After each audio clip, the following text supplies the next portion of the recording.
SDM ಎಂದರೆ ಅವಕಾಶಗಳ ಸರಮಾಲೆ. ಅದರಲ್ಲೂ ಸಮೂಹ ಸಂವಹನ ಮತ್ತು ಪತ್ರಿಕೋದ್ಯಮ ವಿದ್ಯಾರ್ಥಿಗಳ ಪಾಲಿಗಂತೂ ನಿತ್ಯ ಸಂಜೀವಿನಿಯನ್ನ ಒದಗಿಸುವಂತಹ ಶಿಕ್ಷಣ ಸಂಸ್ಥೆಯಾಗಿದೆ. ಇಲ್ಲಿನ ಪತ್ರಿಕೋದ್ಯಮ ವಿಭಾಗ ಹಲವಾರು ಕಾರ್ಯಚಟುವಟಿಕೆಗಳಿಗೆ ಹೆಸರುವಾಸಿಯಾಗಿದೆ. ಮುದ್ರಣ, ವಿದ್ಯುನ್ಮಾನ, ಸಿನಿಮಾ ಸಂಬಂಧಿತ ಪ್ರಾಯೋಗಿಕ ಕಲಿಕೆ ಹಾಗೂ ಇನ್ನಿತರ ಮಾಧ್ಯಮ ಸಂಬಂಧಿತ ಚಟುವಟಿಕೆಗಳು ವಿದ್ಯಾರ್ಥಿಗಳ ವೃತ್ತಿಜೀವನಕ್ಕೆ ನೆರವಾಗುತ್ತಿದೆ. ಇತ್ತೀಚೆಗಷ್ಟೇ ಎಸ್ಡಿಎಂ ಮಲ್ಟಿಮೀಡಿಯಾ ಸ್ಟುಡಿಯೋ ನಿರ್ಮಾಣದ ನಮ್ಮೂರ ವಾರ್ತೆ ದಶಕದ ಸಂಭ್ರಮವನ್ನು ಆಚರಿಸಿಕೊಂಡಿತು. ಇದೀಗ ಎಸ್ಡಿಎಂ ಗೆಜೆಟ್ 10ನೇ ವರ್ಷದ ಸಂಭ್ರಮಾಚರಣೆಯಲ್ಲಿದೆ.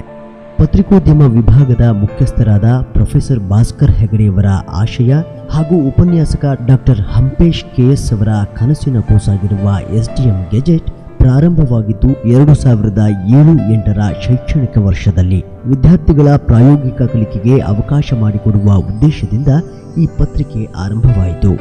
ಗೆಜೆಟ್ನ ಆರಂಭದ 2 ವರ್ಷಗಳಲ್ಲಿ 15 ದಿನಗಳಿಗೊಮ್ಮೆ 4 ಪುಟಗಳ ಪುರವಣೆ ಪ್ರಕಟವಾಗುತ್ತಿತ್ತು. 2010ರ ನಂತರ ಗೆಜೆಟ್ ಪ್ರತಿದಿನದ ಸಂಚಿಕೆಯಾಗಿ ಹೊರಬರಲಾರಂಭಿಸಿತು. ಆರಂಭದಲ್ಲಿ ಪೇಜ್ ಮೇಕರ್ ಸಾಫ್ಟ್ವೇರ್ ಮೂಲಕ ಪುಟ ಸಿದ್ಧಪಡಿಸಲಾಗುತ್ತಿತ್ತು. 2015ರ ನಂತರದಿಂದ ಇನ್ಡಿಸೈನ್ ಸಾಫ್ಟ್ವೇರ್ ಅನ್ನು ಬಳಕೆ ಮಾಡಲಾಗುತ್ತಿದೆ. ಎಸ್ಡಿಎಂ ಗೆಜೆಟ್ ಬೆಳೆದು ಬಂದ ಹಾದಿ ಭಿನ್ನವಾದದ್ದು. ಆರಂಭದಲ್ಲಿ ತಾಂತ್ರಿಕ ಪರಿಕರಗಳ ಕೊರತೆಯ ನಡುವೆಯೇ ಶುರುವಾದಂತಹ ಎಸ್ಡಿಎಂ ಗೆಜೆಟ್ ಮಹತ್ವದ ಕೊಡುಗೆಗಳನ್ನು ನೀಡಿದೆ. 9 ವರ್ಷದ ಸುದೀರ್ಘ ಅವಧಿಯವರೆಗೆ ನಡೆದುಕೊಂಡು ಬಂದಿರುವ ಈ ಪತ್ರಿಕೆ ಎಸ್ಡಿಎಂ ಕಾಲೇಜು ಮತ್ತು ಸುತ್ತಮುತ್ತಲಿನ ಪ್ರದೇಶದ ಸುದ್ದಿಗಳನ್ನು ಸಂಗ್ರಹಿಸಿದೆ ಹಾಗೂ ಸಂಗ್ರಹಿಸಿದ ಮಾಹಿತಿಯನ್ನು ಹಲವರಿಗೆ ದಾಟಿಸಿದೆ. ಕಂಪ್ಯೂಟರ್ ನೆರವಿನೊಂದಿಗಿನ ಪುಟ ವಿನ್ಯಾಸ ರೂಪುಗೊಂಡ ನಂತರ ಉಜಿರೆಯ ಮಂಜುಶ್ರೀ ಪ್ರಿಂಟರ್ಸ್ ಮೂಲಕ ಮುದ್ರಿತವಾಗುತ್ತಾ ಬಂದಿದೆ. ಕಾಲೇಜಿನ ಪತ್ರಿಕೆಯೊಂದು ಕ್ಯಾಂಪಸ್ನ ಆಚೆಗೂ ತನ್ನ ಸೊಗಡನ್ನ ಪಸರಿಸುವ ಪರಿ ಇದು. ಎಸ್ಡಿಎಂ ಪದವಿ ಕಾಲೇಜು ಮತ್ತು ಸ್ನಾತಕೋತ್ತರ ಕೇಂದ್ರಗಳಲ್ಲಿ ತರಗತಿಗಳು ಆರಂಭವಾಗುವ ಮುನ್ನವೇ ಸೂಚನಾ ಫಲಕದಲ್ಲಿ ಬಿತ್ತರಗೊಳ್ಳುವ ಮೂಲಕ ಒಂದು ವಿಭಿನ್ನ ಪ್ರಯೋಗವಾಗಿ ಗಮನ ಸೆಳೆಯುತ್ತಲೇ ಇದೆ. ಎಂಸಿಜೆ ವಿಭಾಗದ ಪ್ರಮುಖ ಚಟುವಟಿಕೆಗಳಲ್ಲೊಂದಾದ ಎಸ್ಡಿಎಂ ಗೆಜೆಟ್ ಡೈಲಿ ಗೆಜೆಟ್ಗೆ ಈಗ 10 ವರ್ಷ ತುಂಬುತ್ತಾ ಇದೆ. ಈ ನೆಲೆಯಲ್ಲಿ ಶುಭಾಶಯಗಳು. ಗೆಜೆಟ್ ಅಂತಂದರೆ ಕ್ಲಾಸ್ ರೂಮ್ ಮತ್ತು ನ್ಯೂಸ್ ರೂಮ್ ನಡುವೆ ಒಂದು ದೊಡ್ಡ ಸೇತುವೆ ಕಟ್ಟುವ ಕೆಲಸಕ್ಕೆ ಪೂರಕವಾದಂಥ ಒಂದು ಏರಿಯಾ ಅಂತೇಳಿ ನಾನು ಭಾವಿಸ್ಕೊಂಡಿದ್ದೇನೆ. ಯಾವುದೇ ಒಬ್ಬ ವಿದ್ಯಾರ್ಥಿ ಪತ್ರಿಕೋದ್ಯಮವನ್ನು ಸೀರಿಯಸ್ ಆಗಿ ಕಲಿಬೇಕು ಅಂತ ಬಂದವನಿಗೆ ಆ ಶಿಸ್ತನ್ನು ರೂಢಿಸ್ಕೊಂಡ್ರೆ, ಗೆಜೆಟಿನ ಜೊತೆ ಪ್ರೀತಿಯನ್ನು ರೂಢಿಸ್ಕೊಂಡ್ರೆ ಖಂಡಿತವಾಗಲೂ ಯಶಸ್ಸು ಸಾಧ್ಯ ಅನ್ನೋದನ್ನು ಸಾಬೀತಾದಂಥ ಹಲವು ಉದಾಹರಣೆಗಳಿದೆ. ಗೆಜೆಟ್ ವಿವಿಧ ಬಗೆಯ ಬರಹಗಳಿಗೆ ವೇದಿಕೆಯಾಗಿ ಕಾರ್ಯನಿರ್ವಹಿಸಿದೆ. ಸುದ್ದಿ ಬರಹಗಳು, ನುಡಿಚಿತ್ರ, ದೈನಂದಿನ ಅಂಕಣಗಳು, ಸಂಪಾದಕೀಯ, ಕಾರ್ಟೂನ್ಸ್ ಹಾಗೂ ವಿಮರ್ಶಾತ್ಮಕ ಲೇಖನಗಳು ಗೆಜೆಟ್ನಲ್ಲಿ ಪ್ರಕಟಗೊಳ್ಳುತ್ತಿವೆ. ಕೇವಲ ಕಾಲೇಜಿನ ಸುದ್ದಿಗಳಲ್ಲದೆ ಹಬ್ಬ ಹರಿದಿನಗಳು, ಸ್ಥಳೀಯ ಸಮಸ್ಯೆಗಳು, ಕೃಷಿ, ನೀರು ಹಾಗೂ ಪರಿಸರ ಕಾಳಜಿ ಆಧಾರಿತ ಬರಹಗಳು ಕೂಡ ಗೆಜೆಟ್ನಲ್ಲಿ ಪ್ರಕಟಗೊಳ್ಳುತ್ತಿವೆ.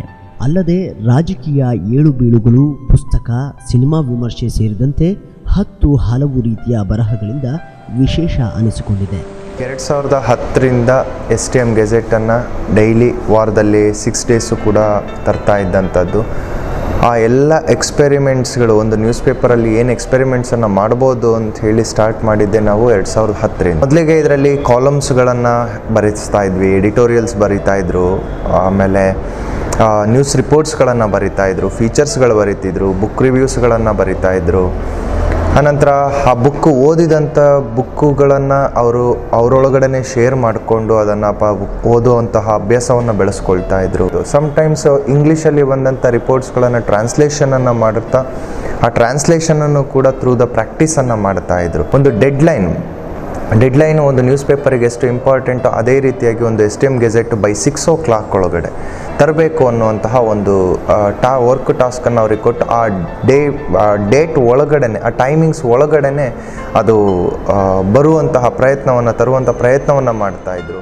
ಪ್ರಸ್ತುತ ಉಪನ್ಯಾಸಕರಾಗಿರುವ ಡಾಕ್ಟರ್ ಪದ್ಮನಾಭ್ ಎನ್.ಕೆ. ಇವರ ಮಾರ್ಗದರ್ಶನದಲ್ಲಿ ಈ ಪ್ರಾಯೋಗಿಕ ಪತ್ರಿಕೆ ಮುನ್ನಡೆಯುತ್ತಿದ್ದು ಹಲವಾರು ನೂತನ ಆಯಾಮಗಳನ್ನು ಒಳಗೊಂಡು ವಿಭಿನ್ನವಾಗಿ ಮೂಡಿಬರುತ್ತಿದೆ.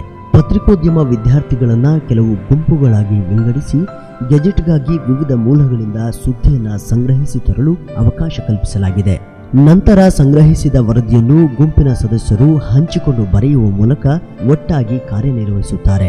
ಪತ್ರಿಕೋದ್ಯಮ ತರಗತಿ, ವಿಭಾಗ ಮುಂತಾದ ಹಲವು ಕಡೆಗಳಲ್ಲಿ ಸಾಮೂಹಿಕವಾಗಿ ವಿದ್ಯಾರ್ಥಿಗಳು ನೆಲೆ ನಿಂತು ಸುದ್ದಿಯನ್ನ ಬರೆದು ತಿದ್ದುಪಡಿಗಾಗಿ ಉಪನ್ಯಾಸಕರ ಬಳಿ ತೆರಳುವ ಮೂಲಕ ರಾಜ್ಯ ಹಾಗೂ ರಾಷ್ಟ್ರ ಮಟ್ಟದಲ್ಲಿರುವ ಪತ್ರಿಕೆಗಳು ಕಾರ್ಯನಿರ್ವಹಿಸುವ ರೀತಿಯಲ್ಲೇ ತಮ್ಮನ್ನು ತಾವು ತೊಡಗಿಸಿಕೊಳ್ಳುತ್ತಾರೆ.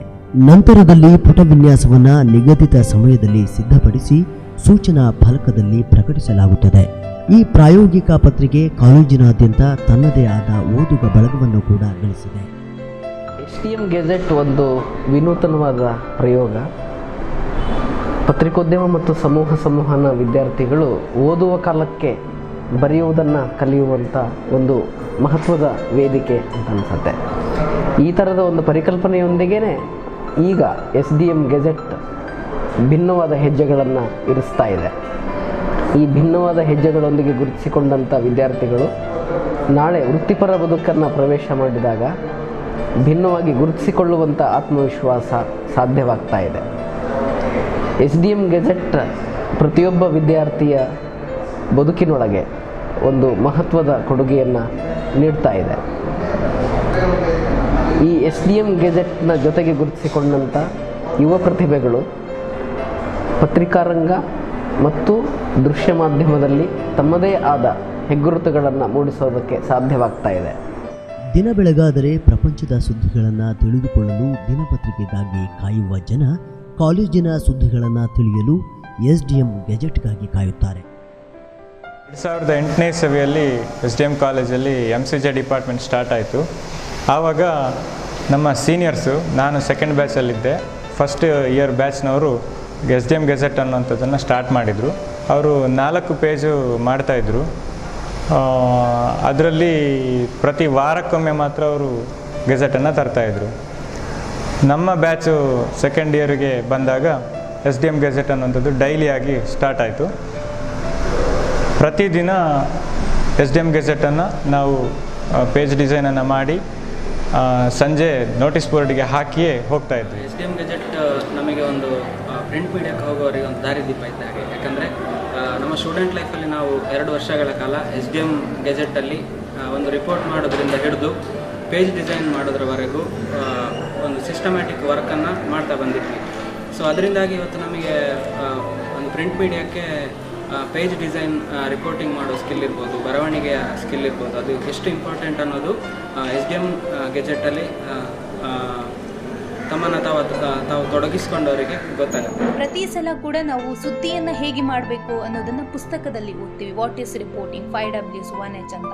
ಬಟ್ ಅದನ್ನು ಮೀರಿ ಏನೋ ಹೊಸದಾಗಿ ವರದಿಯನ್ನು ಹೇಗೆ ಬರಿಬೇಕು, ಅದಕ್ಕಿಂತ ಹೆಚ್ಚಾಗಿ ಒಂದು ಸುದ್ದಿಯನ್ನು ನಾವು ಹೇಗೆ ಗ್ರಾಸ್ಪ್ ಮಾಡ್ಬೋದು, ಸ್ಪೆಷಲ್ ಸ್ಟೋರೀಸ್ಗಳನ್ನು ನಾವು ಹೇಗೆ ಬರಿಬಹುದು. ಸೊ ಈ ಎಲ್ಲ ವಿಷಯಗಳ ಬಗ್ಗೆ ನಮ್ಮನ್ನು ಒಂದು ರೀತಿ ರೆಡಿ ಮಾಡಿದ್ದು, ನಮ್ಮನ್ನು ಪ್ರಿಪೇರ್ ಮಾಡಿದ್ದು ವೃತ್ತಿಯ ನಮ್ಮ ಕಾರ್ಯಕ್ಷೇತ್ರ ಏನಿದೆ ಅಲ್ಲಿ ಒಂದಿಷ್ಟು ನಮಗೆ ಮೊದಲೇ ಪೂರ್ವ ತಯಾರಿಯನ್ನ ಮಾಡ್ಕೊಳ್ಳಿಕ್ಕೆ ಒಂದು ಬೇಸ್ ಆಗಿ ನಿಂತಿದ್ದು ಅಂತ ಹೇಳಿದ್ರೆ ಅದು SDM gazette. SDM journalism school ಅಂತಾನೆ ಹೇಳ್ಬೋದು. ಚಿಕ್ಕ ಮಕ್ಕಳ ತರ ನಾವು ಕಲಿಯೋಕೆ ತುಂಬಾ ಸಾಧ್ಯ ಆಯ್ತು. ಒಂದು ಡಿಸೈನ್ ಅಷ್ಟೇ ಇಂಪಾರ್ಟೆಂಟ್ ಅಲ್ಲ, ಒಂದು ಪೇಪರ್ಗೆ ಕಂಟೆಂಟ್ ಕೂಡ ತುಂಬಾ ಇಂಪಾರ್ಟೆಂಟ್ ಆಗುತ್ತೆ. ಕಂಟೆಂಟ್ ತುಂಬಾ ಚೆನ್ನಾಗಿ ಮೂಡ್ ಬರಬೇಕು ಅಂತಂದ್ರೆ ಪತ್ರಿಕೆಗಳನ್ನ ಓದಬೇಕು, ಜೊತೆಗೆ ಹೆಚ್ಚು ಪುಸ್ತಕಗಳನ್ನ ಓದಬೇಕು. ಒಂದು ವಿಷಯವನ್ನ ಒಳನೋಟಗಳಿಂದ 10 ಮುಖಗಳಿಂದ ನಾವು ನೋಡಿದಾಗ ಅದು ಚೆನ್ನಾಗಿ ಮೂಡ್ ಬರುತ್ತೆ. SDM ಗೆಜೆಟ್ ಅಂತ ಹೇಳಿದ್ರೆ ಅದೊಂದು ಸುದ್ದಿಗಳನ್ನು ತುಂಬಿಸಿರುವಂತಹ A3 ಸೈಜ್ನ ಪೇಪರ್ ಹಳೆ ಖಂಡಿತ ಅಲ್ಲ. MCJ ವಿದ್ಯಾರ್ಥಿಗಳಿಗೆ SDM ಗೆಜೆಟ್ ಅಂತ ಹೇಳಿದ್ರೆ ಉದ್ಯೋಗದ ಬಗ್ಗೆ ಭರವಸೆಯನ್ನು ನೀಡುವಂತಹ ಒಂದು ಬಾಂಡ್ ಪೇಪರ್ ಅಂತ ಹೇಳಿದ್ರೆ ತಪ್ಪಾಗಲಿಕ್ಕಿಲ್ಲ. ಯಾಕಂದರೆ ನಾವು ಎಷ್ಟು SDM ಗೆಜೆಟ್ನಲ್ಲಿ ಇನ್ವಾಲ್ವ್ ಆಗ್ತೀವೋ ಅಷ್ಟು ಉದ್ಯೋಗದ ಅವಕಾಶಗಳು ಸಿಗುವಂತಹ ಚಾನ್ಸಸ್ ತುಂಬ ಇರುತ್ತೆ. ಸೊ ಇದು ಅತಿಶಯೋಕ್ತಿಯ ಮಾತಲ್ಲ, ಅನುಭವದ ಮಾತು. ಇದೇ ಕಾರಣಕ್ಕೆ SDM ಗೆಜೆಟ್ ಬೇರೆಲ್ಲ ಪತ್ರಿಕೋದ್ಯಮ ಕಾಲೇಜುಗಳ ಪ್ರಾಯೋಗಿಕ ಪತ್ರಿಕೆಗಳಿಗಿಂತ ಭಿನ್ನವಾಗಿ ಗುರುತಿಸಿಕೊಂಡು ಯಶಸ್ವಿಯಾಗಿ ಮುಂದುವರಿಯುತ್ತದೆ. Print media, electronic media, online media ಸೇರಿದಂತೆ ಎಲ್ಲ ಕಡೆಗಳಲ್ಲೂ ಬರವಣಿಗೆಗೆ ಹೆಚ್ಚಿನ ಪ್ರಾಶಸ್ತ್ಯವಿದೆ. ಹಾಗಾಗಿ ಕಾಲೇಜಿನಲ್ಲೇ ವಿದ್ಯಾರ್ಥಿಗಳನ್ನು ಪತ್ರಿಕೋದ್ಯಮದಲ್ಲಿ ಪಳಗಿಸುವ ಕಾರ್ಯಕ್ಕೆ SDM ಗೆಜೆಟ್ ಭದ್ರ ಬುನಾದಿಯನ್ನು ಹಾಕುತ್ತಿದೆ. ಪ್ರಸ್ತುತ ಪರಿಸರ ಕಾಳಜಿಯೊಂದಿಗೆ SDM ಗೆಜೆಟ್ಗೆ ಹೊಸ ಚೈತನ್ಯ ಬಂದಿದ್ದು, ನವ ಪತ್ರಿಕೋದ್ಯಮಿಗಳ ಭವಿಷ್ಯವನ್ನು ಹೆಮ್ಮರವಾಗಿಸಲು ವಿಭಾಗದ ವತಿಯಿಂದ ಸತತ ಪ್ರಯತ್ನವನ್ನು ಮಾಡಲಾಗುತ್ತಿದೆ.